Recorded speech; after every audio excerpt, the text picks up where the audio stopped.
Arkadaşlar merhaba. Yeni bir keklik videosuna hoş geldiniz. Bugün çok güzel keklik sesi ekrana getirmeye çalıştık. Yan yana iki tane keklik ötüyorlar. Maşallah ikisi de çok güzel. Şimdi videoyu oynatıyoruz.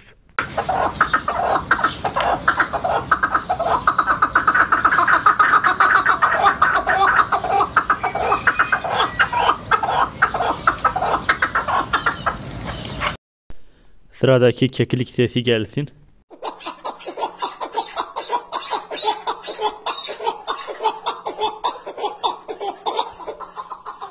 Arkadaşlar bu keklik daha kalın ötüyor. Bu kekliğin sesi bana daha çekici geldi. Videoyu tekrar oynatalım.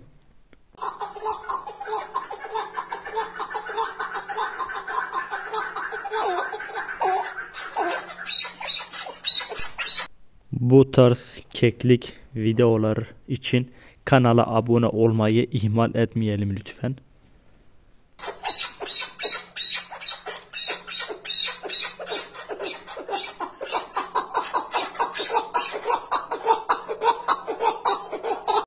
Arkadaşlar şimdi ekrana bir keklik sesi bırakacağım. Hepiniz de bu kekliğin sesini çok seveceksiniz. Şimdi videoyu oynatıyorum. Hem kekli güzel hem de sesi güzel. Çok çekici ötüyor.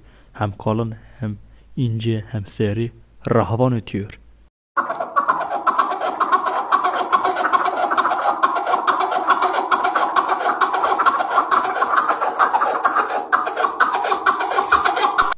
Hey maşallah. Güzel babuş. Öyle bir ötüyor ki ses inanılmaz.